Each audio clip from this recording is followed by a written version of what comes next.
Hello, ladies and gentlemen, Jacob Licklider here, and it's Sunday, meaning, of course, there's another episode of Series 12 of Doctor Who. Before we begin, one, spoilers for this week's episode, The Haunting of The Haunting of... Oh, I can't seem to say it. The Haunting of Villa Diodati. And second of all, because in 2019, YouTube was found data mining underage users. The Child's Online Privacy Protection Act was changed, and YouTube's policies were also changed to scapegoat creators, meaning that I must make sure this is known that this video is not intended for children. Yes, Doctor Who is a family show that children can watch, but this channel is specifically looking at Doctor Who from an adult perspective, and they're going to be talking about adult themes and things that may not be suitable for younger audiences. Viewer discretion is advised. This week's episode of Doctor Who is great. I keep saying that, don't I? Yeah, I'm going to be fully honest. This entire series of Doctor Who has been pretty good, with only one real clunker, and that was Orphan 55, and even then, that wasn't that bad. I've really been enjoying this series. It's been solid. I've had a lot of fun with the characters, exploring new worlds and seeing our characters grow and change, and really giving Jodie Whittaker something to sink her teeth into, and the rest of the cast. But this episode in particular is great. It comes hot off the heels of Can You Hear Me, which was another great horror story, and I mean that literally. That was a story focused on the horror. That was more doing, psychological horror and the horrors of the horrors that mental illness can cause. The Haunting of Villa Diodati, as kind of implied by the title, is a much more traditional horror. Not a jump scare horror, but another traditional gothic ghost story type horror, which kind of comes with the subject matter. This is doing another take on the origin of Frankenstein, and that fateful night in the summer of 1816 when Percy Shelley, Mary Shelley, Lord Byron, and Dr. John Polidori were stuck in Villa Diodati and out of boredom began to tell each other ghost stories, which is an evocative setting. Doctor Who's clearly already done that, and I will discuss that.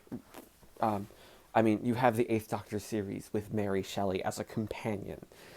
That's already kind of been established. Now, does that mean that this story is automatically bad because it covers the same material and contradicts that? No, by no means. And, there's definitely ways you can work around that issue, especially because this story, I hate to say it, rewrites history. It really does. Part of the point is that they're doing the Mary Shelley thing, but they're not actually having the tale of ghost stories happen.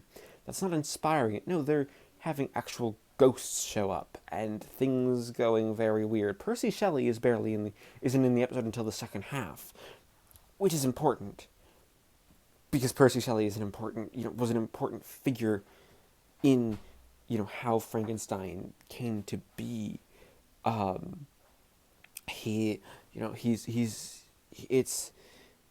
It's a figure where you have just that real sense that, okay, something is definitely going wrong here because of it, because he's not there. And of course that's because of, what happens to him in the plot, but because he's not there, the viewer already knows that something's not going right here. And the episode ends we end without an actual resolution. We end with a monologue of telling a story to everyone, about the Doctor. But we don't actually get confirmation that the ghost story competition happened. So history has clearly been changed.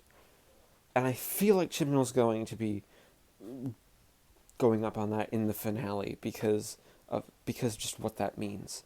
There's also just some genuine unanswered questions about some of the ghosts, because there's more than one ghost. One of the ghosts is revealed cleverly to be Percy Shelley, who somehow wasn't infected with Cyberman technology. That used it as a host. This sort of it's the idea of sort of a cyber brain, and that is it's genuinely creepy.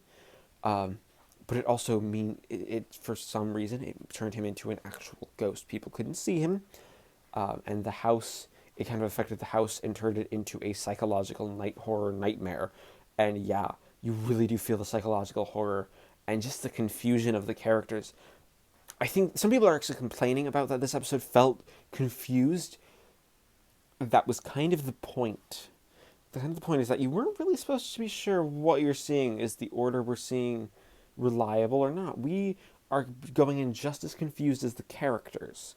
They're like, okay, we know something's going wrong. We know there's something going bump in the night. But there are points where, especially early on, where everything is meant to be just that little bit off-putting and that little bit of confusion in there. Did you see a ghost? Did you not see a ghost? Things are done because it's all done in like flashes, and there's like only one jump scare, and that's at the end of the pre-title sequence, and it is kind of a fake out jump scare, but it's played for laughs. Like it's the TARDIS team screaming as Lord Byron opens the doors to the villa and they're out there in the rain, which is just it's a good joke, and it kind of does relieve a little bit of the tension that the pre-credit sequence built up, because this is a very tense episode, and perhaps it is dealing with interesting some kind of heavy subject matter, because this is very much the ideas of the series that have laying down with sort of the tension. There's been a slight undercurrent of tension building between the TARDIS team, and that tension kind of comes to a head here because you have the lone Cyberman who is looking for the thing inside Shelley, and the Doctor gives it to him by the end of the episode, going against Jack's warning, because it's basically the only way she could see the future, the future of literature being saved, and just this whole she's trying. It's a story because she realizes she's trying to deal with like something a genuinely hard decision. Like you can't really change history that much. Like, are you gonna get? That means you're not gonna get Frankenstein, which is, such an important book for the last 2 centuries. And you wouldn't get the vampire, which is one of those big early stepping stones of vampire fiction. You would be changing the face of literature, and as such, you'd be changing history in other possible ways. People who may have been inspired to act based on things that were inspired by those works, it may not be inspired. It's these little changes that you can have that have such a big effect. It's definitely important. And writer Maxine Alderton really does understand that. She is great. I will also say I love the guy playing Lord Byron. He was pompous and over the top and everything a portrayal of Lord Byron should be, but not quite as over the top as, say, Alan Cumming as King James I in last series. But he was still, he was fun to watch and really just fun to be around and see stuff. And,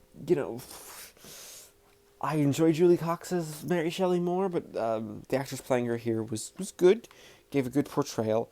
They also did some stuff with Claire Claremont here, and they really did capture Polidori's sort of angry nature. Like, he challenges Ryan to a duel because Ryan kind of deserves it. Ryan does kind of like insult him, and it's a nice moment of like culture clash of just, different time, different culture. In a different culture, meaning you have something like that, which is just, it's interesting, and it's so much fun.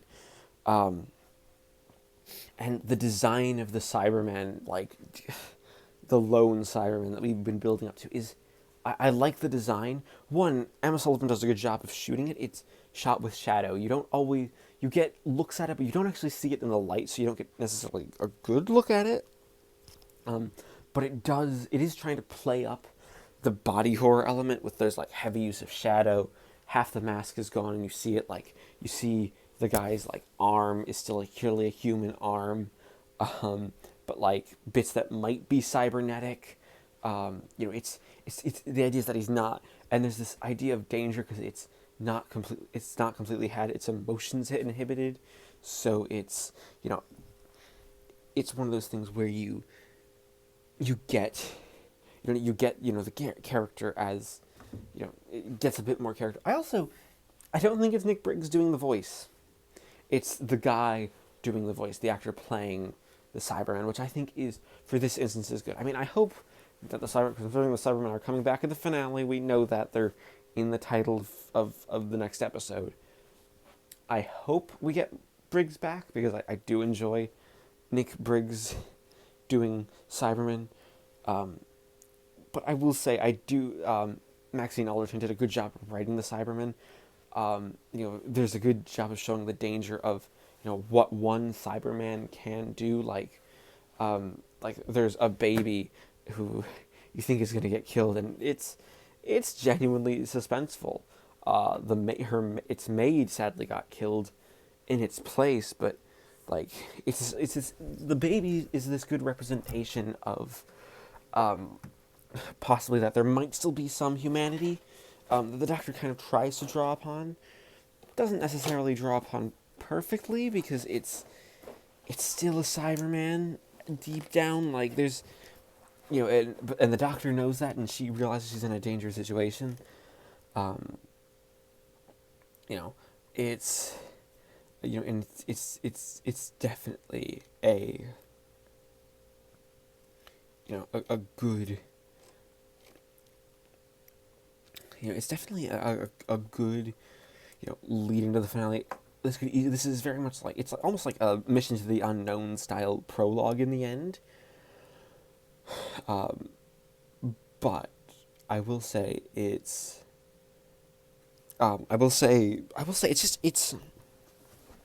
again, this feels like it's a part one. We're leading into the finale, which begins next week. So I will say there could be something, doing doing things that, doing different things and writing things differently. But overall, I really did enjoy this week. It's not perfect. It doesn't. It leaves us hanging, and it doesn't necessarily answer all the questions. Like, you still have, like, were there other ghosts? Graham even lampshades it, like, and we don't ever get an explanation. I don't think we're going to, which, I mean, okay, you don't necessarily have to explain everything, but if there are actual ghosts, that would be cool to know.